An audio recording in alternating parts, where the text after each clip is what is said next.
Since the horrific Virginia shooting took place, the media has rushed to blame Bernie Sanders and progressives for it. So, the New York Times recently claimed that Bernie Sanders' rhetoric is inciting violence against Republicans. Now, the most often cited example is Bernie Sanders calling Donald Trump dangerous, but they're ignoring the fact that Bernie Sanders has consistently preached nonviolent resistance, not just recently, but throughout the course of his career. But the New York Times isn't the only outlet who's trying to push this false narrative. So CNN is also doing the same thing, and they're doing it pretty consistently. Case in point. Senator, as you note, you have not only never advocated violence, you have condemned it repeatedly, but you have been speaking the language of revolution for many years. When you see a comment like this from this political consultant, and then you see what happened on Wednesday, are you concerned that some individuals are able to take your rhetoric as a literal call to arms? Well, I think there's sometimes rhetoric on all sides that are not quite acceptable. Jake, my hero, political hero in recent American history is Dr. Martin Luther King Jr. And King not only advocated nonviolence, what he understood is that the only way you make real change, whether it is racial justice, whether it is social justice, economic justice, is when millions of people come together, stand up, and fight back. That's what we have to do right now. But we don't do it in a violent way that is unacceptable and, in fact, counterproductive. Now, to be fair, Jake Tapper prefaced the question in a way that gives us a more clear presentation of what Bernie Sanders actually stands for, but nonetheless, he probably asked the question because his corporate bosses at CNN had ordered him to. But, I mean, it still demonstrates how the mainstream media is desperately trying to blame Bernie Sanders for this shooting. But Jake Tapper isn't the only individual at CNN who's pushing this narrative, because Wolf Blitzer asked Jane Sanders basically the same question in an interview. But he was a lot more persistent in trying to blame Bernie Sanders, and he really tried to drive home the point that Bernie Sanders' rhetoric is, in fact, inciting violence, even though they're basically taking Bernie out of context, because by saying Donald Trump is dangerous, you have to listen to what Bernie Sanders is saying, and he also provides you with the solution to run for Congress, to protest, to call your representative. But Wolf Blitzer just had an agenda, and it was to attack Bernie Sanders. But thankfully, Jane Sanders wasn't taking it, and she decided to call him out. We have perhaps the worst and most dangerous president in the history of our country. With hindsight, does he go too far in speaking like that about the president?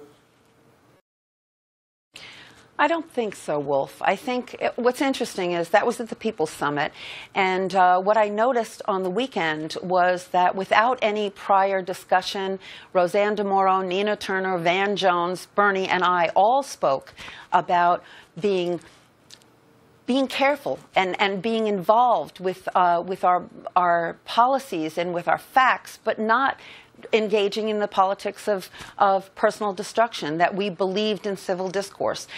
Nina was saying hard on issues, soft on people. Van Jones was saying, I don't care who you voted for. What we care about now is where do we stand. Now, dangerous, I mean, when you throw 23 million people off of health care without even a hearing, that's dangerous to those 23 million people. We have to be able to discuss the issues without demonizing the opponent. And honestly, Wolf, I think the media needs to look at itself as well. The media, it characterizes every conversation as an adversarial one. Your job, the media's job, I think, is to illuminate the facts, not fan the flames. And the media continues to cover the latest scandal, the latest back and forth, but not the issues so much. And but let me interrupt, Jane. With all due respect, if a president or a senator or someone of authority is making very, very strong statements, you want us to simply ignore those statements? If there's a social media post, a tweet, and the president says something really, really strong, or Senator Bernie Sanders says this is the worst and most dangerous president in the history of our country, do you want us to censor those words as part of the news media? What are you suggesting? No.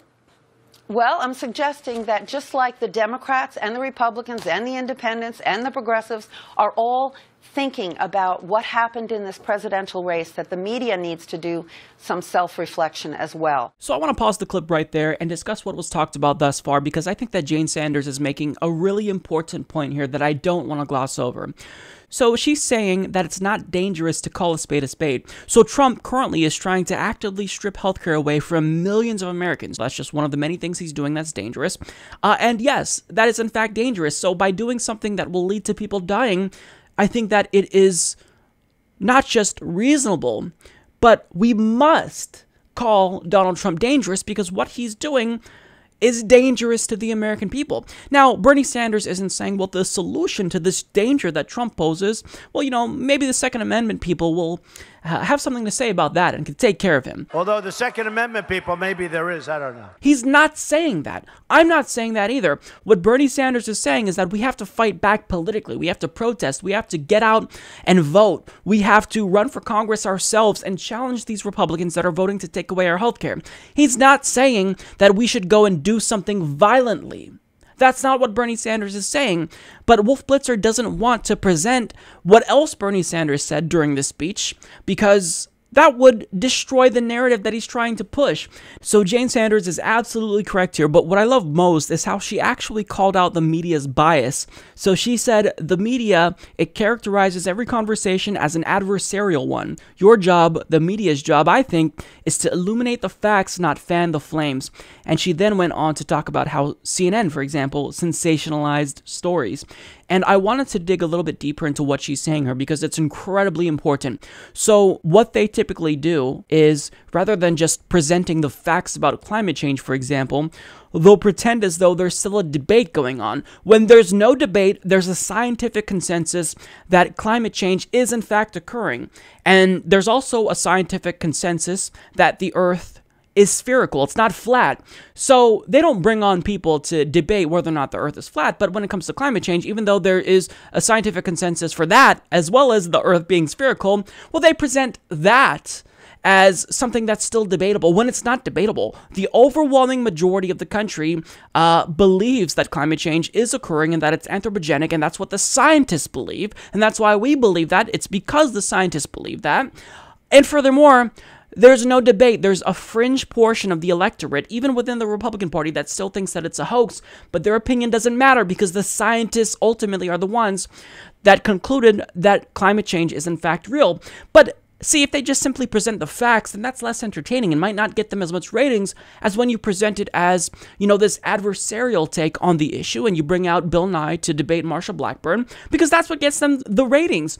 So that's what Jane Sanders is trying to say here. That's the point overall that I think she's trying to make. Not to put words in her mouth, but I really think that what she's alluding to is something that's very important. They present facts in a way that is incredibly misleading. Presenting climate change as a debate with two equally opposing sides is incredibly irresponsible, but they do it anyway. But that's just one of many examples, and I want to get back to the clip here, because Wolf Blitzer goes on to defend the media and CNN, and the points that Jane Sanders makes, it just flew right over his head. The media is doing a lot of I can assure you, we're doing a lot of self-reflection. We're always looking back. We're learning lessons. We want to make sure that as the first draft of history, we get it right. When we make a mistake, we certainly always correct it as quickly as possible. This is not a perfect science by any means, but you know, you hear a lot of criticism of the mainstream media, Jane, from the conservative elements, from the right wing. We're getting a lot of criticism from the left wing, from the progressives, people like you as well. It underscores that we're trying to do as responsible a job as we possibly can, and we certainly aren't going to try to censor very strong statements from people of responsibility. I agree, Wolf. I'm not. What I'm saying is that during the presidential election, if I were a Republican running, I would have had a fit. I would have been so upset, because every day was covered with the latest thing, terrible thing that candidate Trump said. And when Marco Rubio said some silly things, he got attention for a couple of times. He backed off and he said, this is not the attention I want. I just think that we need to focus on the issues and recognize, yes, we're going to have spirited debate on issues. We just started the Sanders Institute, and we believe that an informed electorate demands civil discourse and real discussion and bold thinking. So I hope that this does not make people think, well, we can't disagree on issues, we can't take spirited stands. That is not healthy for our democracy. What we need to do is to focus more on the issues. And you know, I've been telling you that forever, since every time we talk, I'm saying let's focus on the matter at hand rather than who said what. My hope is that, you know, we believe at the Sanders Institute that a democracy, a vital democracy, requires an informed electorate. Yeah, and we saw the words from a former state senator, Nina Turner, working at your institute. Both sides need to look in the mirror. We have to decide what kind of language we are going to use in our political discourse. The only reason I point that out is because the language that Senator Bernie Sanders said about this president, the worst and most dangerous president in the history of our country, has generated some reaction. You understand that when a sitting senator makes that kind of accusation against the sitting president of the United States. Well, but he didn't. It wasn't just a soundbite, Wolf. He talked about oligarchy and authoritarianism these were very and strong democracy. Words. And what he's saying it is strong basically, words, but back them up with the rest of the paragraph and recognize that you believe that this president is worse, to deal with this. From your perspective, worse than Richard Nixon? I think these things. Right now, we're at a political crossroads. I think that we are very concerned, a lot of people are very concerned about us becoming an oligarchy. I am concerned that DAs across the country are fired. The FBI chief is fired. There are concerns about authoritarianism. There are concerns about democracy. We have veterans that have fought and died for our democracy. If we can't call attention to undemocratic action, that's not good. We need to have free speech. We need to have spirited discussion. We need not to make it personal, demonize people. I mean, members of Congress, that's one of the concerns I have, again, with the media, is that members of Congress of all stripes are caricatured as fools or demagogues or terrible people, and they pay a price for that. I don't think you understand what it takes to be in public service. I don't think we do that, Jane Sanders. A robust democracy needs a free media, needs a robust media. That's what we're doing responsibly, accurately. There are elements out there that aren't doing that, but we certainly are. Okay, so first of all, I don't know if I was the only one who noticed this, but it looked as though, even though Jane Sanders was being super polite, Wolf Blitzer looked like he wanted to cry, and you rarely see emotions from him, but I mean, this is his career, so he feels as though he's under attack, and he is partially responsible for the horrific media climate, so I mean, he should feel guilty. But he goes on to talk about how, well, you know, a sitting senator called a sitting president dangerous, and that's generated a reaction. I mean, you understand that, Jane, right? That's generated a reaction. People are talking about this. Actually, not really. It's just the media, CNN, who is pushing this narrative. They're taking this one clip from Bernie Sanders saying Donald Trump is dangerous, which is a fact, and they're saying, oh, see, that's dangerous. Obviously, he's inciting violence. I mean, you can at least understand the argument, right?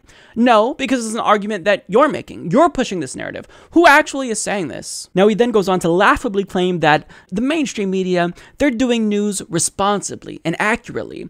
And he says that democracy needs a free media, but he's fundamentally misunderstanding the point that she's trying to make. So you're trying to blame Bernie Sanders for the Virginia shooting specifically because you like covering he said, she said politics. Your actual job, however, is to just inform the public, to make sure that they are armed with more information when they enter the voting booth specifically. But that's not what you're doing. You're presenting the information in a misleading way. That goes back to the climate change example I cited. So they provide you with this irrelevant information to prime you to think about the story in a certain way. It's where the bias comes through.